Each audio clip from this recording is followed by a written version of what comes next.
Kepesatan teknologi memberi banyak manfaat kepada penggunanya. Di Malaysia, hampir kesemua golongan memiliki akaun media sosial termasuk kanak-kanak. Menurut kajian yang dilakukan oleh Lembaga Penduduk dan Pembangunan Keluarga Negara LPPKN di Lembah Kelang, sebanyak 78.3% ibu bapa membenarkan anak-anak memiliki gadget. Walau bagaimanapun, media sosial merupakan antara gangguan era digital yang semakin membimbangkan. Trend meniru aksi berbahaya dari media sosial kini semakin berleluasa. Ia melibatkan golongan dewasa, remaja dan anak-anak kecil. Hal ini dapat memberikan kesan negatif jika tidak dikawal penggunaannya. Perasaan ingin mencuba dan mudah terpengaruh membuatkan mereka tanpa berfikir panjang mengikuti cabaran tersebut demi keseronokan mengejar populariti. Terdahulu, seorang kanak-kanak lelaki berusia 12 tahun dari Chile telah ditemui mati oleh ibu bapanya di dalam bilik. Hasil kajian mendapati kanak-kanak malang itu dikatakan telah menyahut cabaran bunuh diri yang sedang tular ketika itu. Justeru sejauh manakah media sosial mampu memberi impak negatif dalam kehidupan anak-anak? Apakah langkah yang perlu dilakukan bagi mengelak bahana media sosial? Itu antara sedikit laporan yang disediakan rakan penerbit kami Syifa berkenaan dengan topik kita bahana media sosial. Hawa, secara jujur saya seorang ibu kan. Saya memang sebenarnya antara takut-takut juga ataupun saya masih lagi tidak jelas berkenaan dengan pelepasan ataupun memberi gadget dan juga orang kata media sosial ini kepada anak-anak. Sebab apa kan, kita tahu antara akses yang boleh digunakan sangat-sangat meluas. Macam-macam sebenarnya tanpa kita di sisi, mereka boleh melihat segala-gala yang tak sepatutnya mereka lihat. Boleh cuba-cuba macam tu. Betul. Kalau Fatin sendiri kan, umur berapa bila anak Fatin nanti, umur berapa Fatin nak bagi kebenaran untuk gunakan media sosial? Ataupun ada akaun media sosial? Okey, secara jujur dalam untuk Instagram tu ada, tapi dia tak tahulah. Itu berkenaan dengan saya punya orang kata album lah, digital album saya sendiri. Tapi dalam YouTube melihat kepada orang kata game-game secara digital ini sebenarnya yang memberi impak besar dari segi masa, dari segi orang kata dia punya perhatian mereka terlalu khusus kepada digital dan juga media sosial ini. Betul, macam-macam yang perlu difikirkan kan sebelum nak mendedahkan anak-anak ini kepada media sosial.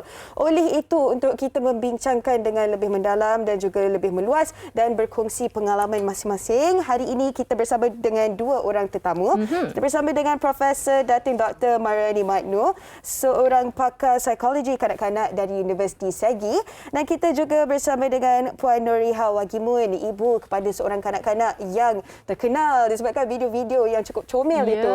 Apa khabar kedua-duanya? Assalamualaikum. Alhamdulillah. Sihat, Alhamdulillah.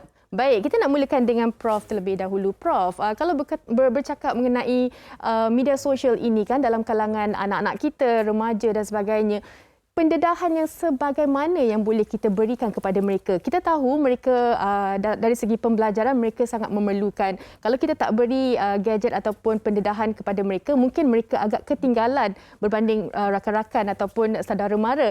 Tapi bagaimana bagaimana sepatutnya ibu bapa berikan? Okey, kalau kita bincang tentang gadget ini, kita tahu bahawa gadget ini sangat perlu terutama dalam zaman teknologi sekarang ini ya. Dan kalau kita tidak berikan, maka anak kita akan ketinggalan ya.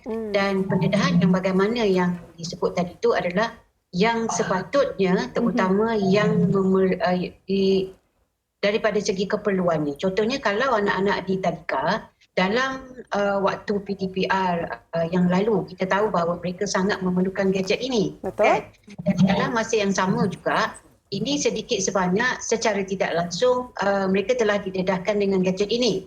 Tetapi kita perlu tahu bahawa kita maklumkan pada anak-anak itu bahawa gadget ini diperlukan untuk proses belajar dengan kawan-kawan dan dengan cikgu. Tetapi kemungkinan ada ibu bapa yang mengatakan kalau boleh duduk bersama dengan cikgu secara dalam talian, Mungkin diberikan insentif selama setengah jam dan sebagainya, Hawa dan Fatin ya. Kerana kalau kita nak buat anak-anak kita duduk depan komputer belajar dengan cikgu, bukan secara fizikal, itu bukan satu perkara yang mudah ya. Jadi mungkin dengan insentif-insentif itu, maka berjayalah ibu bapa tadi menarik minat kanak untuk belajar dalam talian. Begitu juga di sekolah rendah. Kita sebut tentang kanak-kanak ni, kita ambil sasaran kita sekolah rendah dan juga tadika ya. Dan kemungkinan di sekolah rendah pastinya kita tidak boleh kawal, tetapi ibu bapa perlu mengawasi penggunaan gadget itu, apatah lagi apabila ada ibu bapa yang melalui proses BDR, iaitu bekerja dari rumah. Jadi di situlah kita memantau anak kita. Kalau di luar negara, Fatin dan Hawa ya, kanak-kanak di bawah usia 6 tahun, pendedahan mereka kepada gadget hanyalah disebut, kalau dalam kajian 5-6 tahun lepas, hanyalah 1 jam dalam 1 minggu. Jadi bayangkan, 1 jam dalam 1 minggu bagi 6 tahun ke bawah. Tapi waktu sekarang ini tidak lagi 1 jam. Dia telah ditambah kerana kita di sini, kita sendiri maklum di dalam masyarakat kita tidak mahu anak-anak itu melalui proses ketagihan yang boleh membantutkan proses tumbesaran dan juga perkembangan hidupnya. Ya, betul. Ketagihan tu satu perkara, Prof. Lagi satu, terlalu terikut-ikut trend di media sosial ini. Kalau kita lihat di TikTok ada trend menari dan sebagainya, itu tak apa. Tetapi kita risau trend-trend yang membahayakan diri ini juga. Baik, kita nak dengarkan pendapat daripada Puan Nuriha juga yang mempunyai anak-anak kan. Dan bagaimana pendapat Puan tentang pendedahan anak-anak kecil ini kepada media sosial, Puan Nuriha? Okey, macam aktiviti anak saya biasanya sayalah yang handle semua. Macam apa yang dia tengok, apa yang dia faham. Kadang apa yang dia tengok tu dia tak faham, dia akan tanya saya dululah. Sebab memang saya akan pesan dengan dia apa yang tak boleh tengok, apa yang tak boleh tiru. So kat situ dia fahamlah. Saya akan marah kalau dia tengok video-video yang tak sesuai lah ikut umur dia kan. Ini dia Medina. Bila kita tengok video-video dia memang itulah sebab comel sangat ni Puan Nuriha. Tapi kita nak tahu juga seawal umur berapa Medina ini didedahkan ataupun diperkenalkan dengan media sosial, Puan? Okay, dari umur Medina 4 tahun lagi saya dah biasa upload video-video dia sampai sekarang. Okey, kalau kita tengok Puan Riha dan juga anaknya mungkin pemantauan tu sangat ketat. Bagaimana pula Prof, kalau ibu bapa yang mempunyai ramai anak untuk mereka pantau aktiviti anak mereka. Kadang-kadang ada dalam kalangan anak-anak kita ni kan duduk dalam bilik lama-lama kan, kita ingatkan dia ulang kaji dan sebagainya. Sebenarnya sedang bermain apa orang kata game di handphone ataupun melihat video-video. Bukan sahaja dari segi pengaruh tu Prof, tapi ada juga mereka menyatakan yang mana anak-anak ini boleh cenderung kepada daripada extrovert menjadi introvert disebabkan media sosial ni. Ya, memang betul di situ. Kalau kita lihat di sini, kita lihat 2 kategori ibu ya. Kategori ibu yang bekerja. Bagi ibu yang bekerja memang sukar untuk memantau 24 jam atau sepanjang masa kerana mereka berada jauh daripada anak itu. Tapi bagi mereka yang tidak bekerja, boleh dibuat pemantauan itu dan bergantung juga kepada kita lihat berapa ramai anak. Kalau anak itu hanya seorang atau 2 orang, kemungkinan gadget itu ada 1, maka boleh dipantau. Tetapi jika sekiranya anak ramai dan orang kata ada kemudahan untuk membeli gadget itu agak sukar. Jadi di sini apa yang ibu atau bapa perlu buat ialah dalam keadaan musim dalam pandemik COVID ini, kita tahu sekarang ini dah boleh keluar, tetapi kalau sebelum ini memang tidak boleh keluar. Dan pada saya jadikan satu rutin. Anak-anak ini apabila belajar menggunakan gadget, tetapi kemudian kita perlu susun atur aktiviti harian mereka. Aturkan aktiviti itu supaya mereka tidak mudah bosan dan jemu. Dalam masa yang sama, pastinya setiap rumah ada rutin. Rutin maksudnya ialah aktiviti yang sentiasa dilakukan. Waktu minum, waktu makan, mereka yang boleh dah bersolat, solat jemaah dan sebagainya. Buat aktiviti di luar, bantu bersama ibu-ibu yang kata sedang memasak di dapur. Jadikan satu aktiviti yang santai dan juga menarik. Baik, tadi Fatin ada sebut daripada extrovert kepada introvert. Itu memang benar. Kerana kanak-kanak yang begitu dekat dengan gadget itu, mereka kurang berkomunikasi, mereka kurang berinteraksi. Dan di sinilah dikatakan pergaulan sosial itu sebenarnya membataskan pembelajarannya untuk sosialisasi yang mana menyebabkan mereka tidak aktif dengan kawan-kawan, mereka hanya aktif dengan gadget mereka dan mereka tidak pula dikatakan kadang-kadang mereka ni tidak mau kalau ada yang datang kadang-kadang mereka menyendiri. Malah kadang-kadang tidak ada eye contact langsung. Ini yang kadang-kadang membimbangkan pergaulan sosial mereka. Mereka sepatutnya di tahap yang baik, terutama apabila mereka melangkah ke usia yang lebih tinggi lagi, lebih dewasa dan sebagainya. Betul-betul membimbangkan, Prof. Tambah-tambah pula sekarang ni, tadi yang Prof kongsikan contoh kalau ibu bapa ni ada masa di rumah, nak ajak memasak bersama, luangkan masa bersama. Tetapi bagaimana pula dengan ibu bapa yang jadualnya sangat-sangat sibuk? Yang saya risaukan, ada kes pernah terjadi pada suatu ketika dahulu apabila pelajar perempuan tingkatan 4 ni nak bunuh diri kerana terjerat dengan kenalan di Facebook yang mahu memuat naik videonya yang begitu tidak sopan, video yang lucah sekali lah. Dan apa pendapat Prof tentang perkara sebegini? Ibu bapa sibuk, anak-anak pula terlalu terleka dengan gadget di rumah. Jadi di sini yang perlu ada kesedaran pada ibu bapa. Memang kita tidak mahu anak ini ketinggalan dalam dunia teknologi. Kita mahu mereka didedahkan juga. Tetapi nak tak nak, mahu tak mahu, kita perlu ada mekanisme yang tertentu untuk memastikan bahawa anak ini tidak terjebak dengan perkara-perkara yang negatif. Sebagai contoh, anak ini mudah terpengaruh. Mereka mudah terpengaruh. Bila saya sebut anak, tak kira kanak-kanak maupun remaja. Remaja dengan sikapnya yang nak mencari identiti, nak mempopularkan diri, ada ketikanya mereka memang nak terkenal dalam kalangan rakan-rakan sebaya. Tapi dalam masa yang sama juga, kadang-kadang ketagihan itu menyebabkan mereka dapat maklumat-maklumat yang kadang-kadang mempengaruhi minat mereka untuk melakukannya. Kadang-kadang terdapat aplikasi di mana melalui aplikasi ini mereka boleh menghasilkan konten-konten yang menghiburkan. Konten yang menghiburkan tak ada masalah. Kita bimbang konten yang boleh membawa kepada perkara-perkara yang negatif. Kita tidak mahu anak-anak kita ditimpa bencana lain akibat daripada wabak COVID. Kita tidak mahu ini berlaku. Biarlah COVID itu sahaja, tetapi dalaman itu kita pastikan bahawa anak kita tidak terpengaruh, tidak terpanggil untuk menyahut cabaran-cabaran. Kerana dalam keadaan sekarang, Fatin dan Hawa, kita lihat terutama remaja dan kanak-kanak. Mereka mahu laman media sosial mereka, orang kata banyak pengikut. Ini persaingan yang saya rasa tidak sihat kalau tidak dipantau. Mereka boleh mendapatkan pengikut yang ramai, tetapi bukan dengan cara yang mengundang kecelakaan kepada diri orang lain. Ini yang patut ibu bimbangkan, sebab kita semua dikurniakan akal fikiran yang memang saya selalu sebut, kita ada orang kata brain yang bombastik, elastik dan juga fantastik. Jadi apa kata gunakan kreativiti untuk memastikan bahawa anak ini dalam seharian itu tidak sahaja berkawan rapat dengan gadget. Ada aktiviti-aktiviti lain bersama ibu bapa. Mungkin ada yang kata senang cakap. Ya, memang saya senang cakap ya. Tetapi kalau kita dah ada anak seperti puan yang ada di sini ya, dia memantau sentiasa. Ya, dia memantau sentiasa. Jadi kalau mereka yang bekerja dari rumah, mungkin ada cara lain untuk memastikan bahawa anak itu tidak hanya bersama gadget itu sahaja. Dan kalau kita tahu juga media sosial ini bukan sahaja boleh mendatangkan jenayah ataupun kes-kes bunuh diri. Malah ada juga kadang-kadang membunuh budaya dengan kandungan-kandungan di YouTube itu.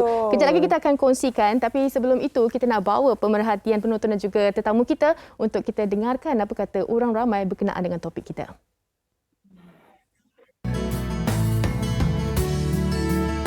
Pada pandangan saya, kalau nak ikut trend yang ada di media-media sosial sekarang ini, ada baik dan buruknya.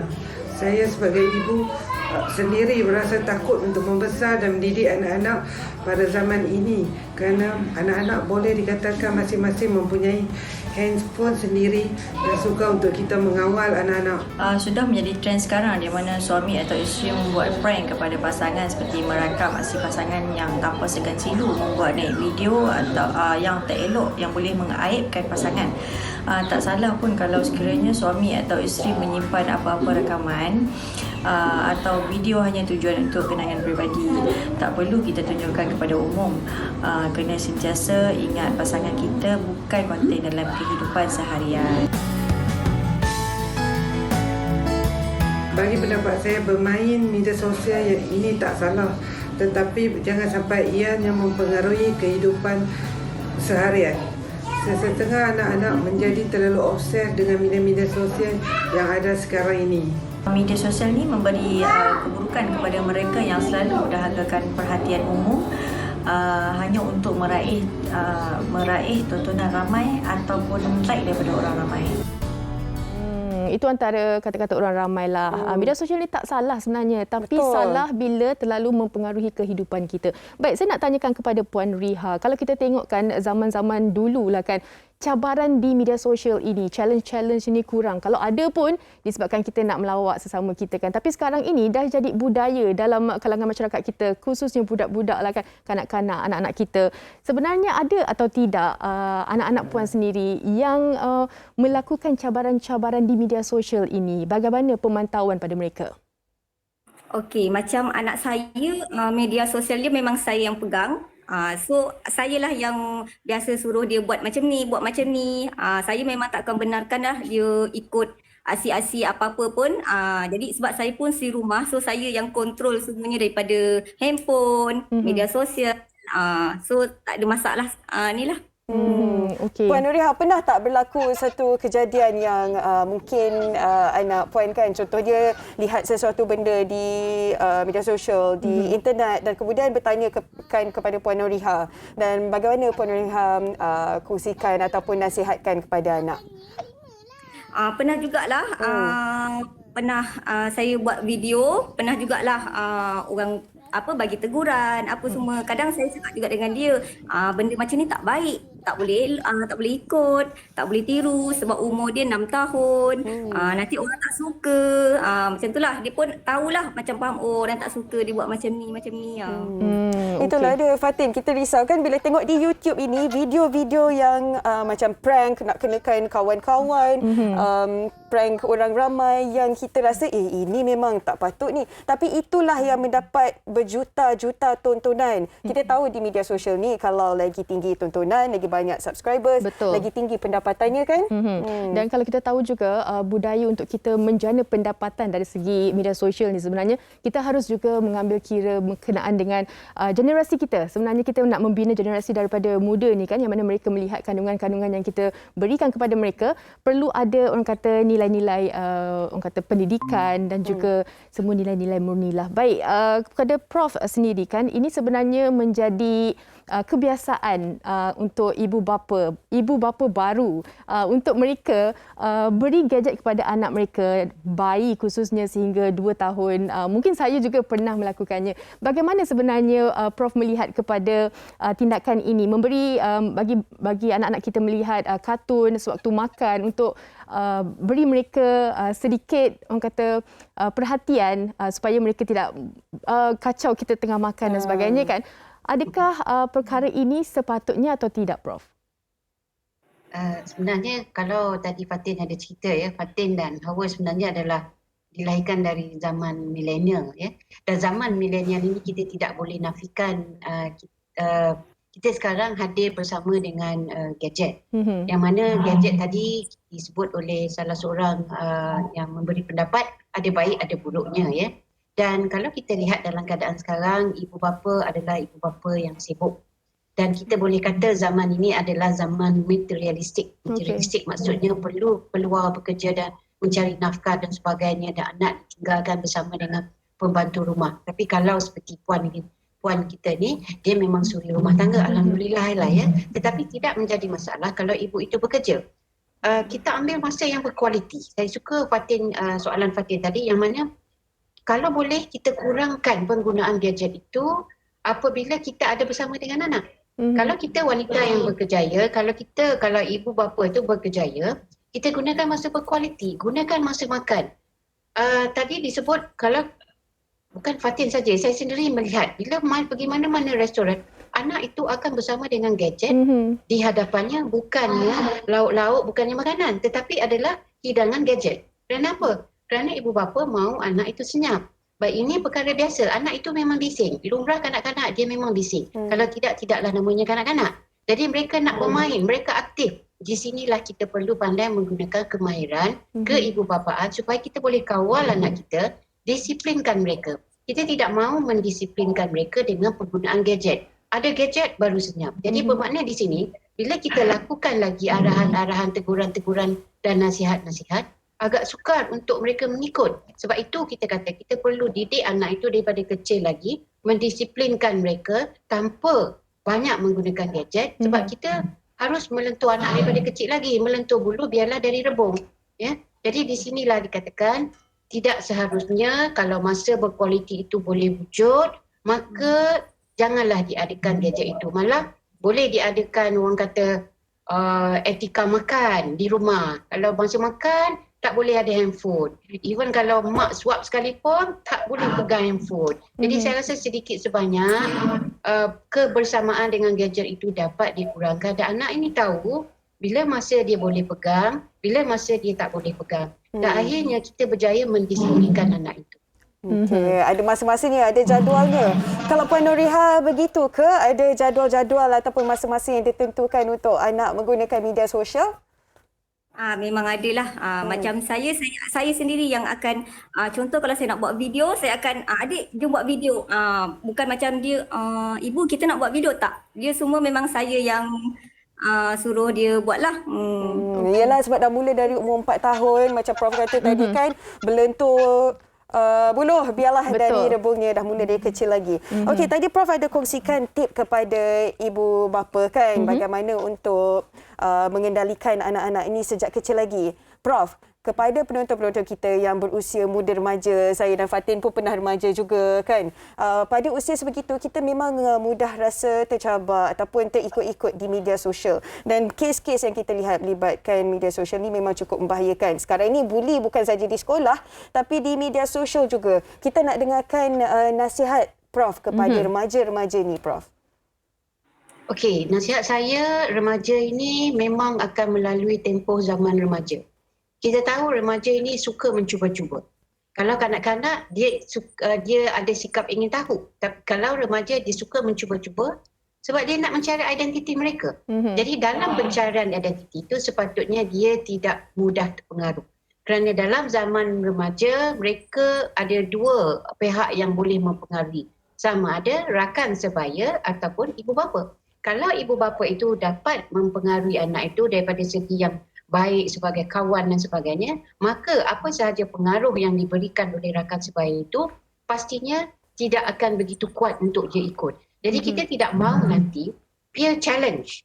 Ya, peer challenge ni maksudnya dalam zaman remaja ni pastinya ada peer challenge. Kita tidak mahu dalam aplikasi-aplikasi tertentu bila dilihat umur yang sebaya, wah kalau dia boleh buat, aku pun boleh buat. Jadi di sini wujudlah persaingan-persaingan itu. Kalau dalam arti kata persaingan itu kita nampak dia ada jiwa persaingan, memang bagus. Tetapi kalau persaingan itu membawa kepada aktiviti-aktiviti yang boleh membahayakan diri sendiri, di sinilah pemantauan ibu bapa perlu berlaku. Walaupun itu telah masuk remaja. Kerana anak itu masih lagi di bawah pengawasan kita. Ya. Mereka ni suka nak mencuba-cuba untuk menunjukkan sesuatu. Kalau tadi kita ada bincang tentang ada di antara remaja yang menggunakan laman media ini untuk menjana pendapatan. Tak salah, tetapi biarlah penjanaan pendapatan itu berlangsung dengan positif dan baik, bukan sahaja untuk diri sendiri, tapi juga untuk rakan sebaya di luar sana. InsyaAllah. Okey. Puan Riha sendiri kan, untuk ibu bapa di luar sana, mungkin Puan Riha boleh katakan sesuatu bagaimana untuk kita katakan kepada anak-anak kita, reverse psychology lah orang katakan, untuk kita elakkan ketagihan kepada media sosial itu. Okey, macam ibu bapa ni memang kena sentiasa pantau lah. Lagi kalau anak yang berumur 6 tahun ke atas, so dia banyak lebih nak mencuba. So kita sebagai seorang ibu bapa ni memang kita nak kena tengok apa yang dia tengok, dia lihat, dia faham. Kadang apa yang dia tak faham dia akan tanya ibu bapa. So kat situ ibu bapa boleh explain lah baik ke tak baik ke. Peranan ibu bapa lah. Ya, betul. Semuanya bermula dari perhatian ibu bapa lagi. Walaupun anak-anak dah besar kan sekolah menengah, sebenarnya itulah saat ataupun usia yang paling crucial sekali, penting sekali untuk kita pantau. Terima kasih banyak-banyak diucapkan kepada Profesor Datin Dr. Mariani Magno, pakar psikologi kanak-kanak dari Universiti Sagi, dan terima kasih diucapkan kepada Puan Nuriha atas perkongsian pada hari ini. Cukup bermanfaat sekali. Terima kasih, Prof. Puan Nuriha. Assalamualaikum. Sama. InsyaAllah. Waalaikumsalam warahmatullahi wabarakatuh. Itu berkenaan dengan apa yang dikongsikan dari sudut kaca pandang Prof dan juga Puan Nuriha sendiri kan yang mempunyai anak untuk terus memantau dan juga melihat antara kandungan-kandungan yang dikongsi ataupun yang ditonton oleh anak-anak mereka. Betul. Kita juga nak raikan pendapat dan juga perkongsian anda di Facebook WHI TV3. Antaranya daripada Syasha. Kadang-kadang media sosial memang membantu menghubungkan yang jauh, merapatkan yang lama terpisah. Tapi ada juga keburukannya. Sampaikan ada yang memudaratkan diri kerana media sosial. Untuk anak-anak, ibu bapa perlu ada kawalan dan pemantauan yang lebih sikit. Betul. Pastinya semua bermula daripada diri sendiri dan juga ibu bapa. Dan pastinya ibu bapa perlu menjalankan peranan mereka untuk memantau anak-anak. Baik, banyak lagi yang nak kami bawa dan kongsikan untuk anda penonton kami. Tapi sebelum tu kami nak berhenti rehat seketika.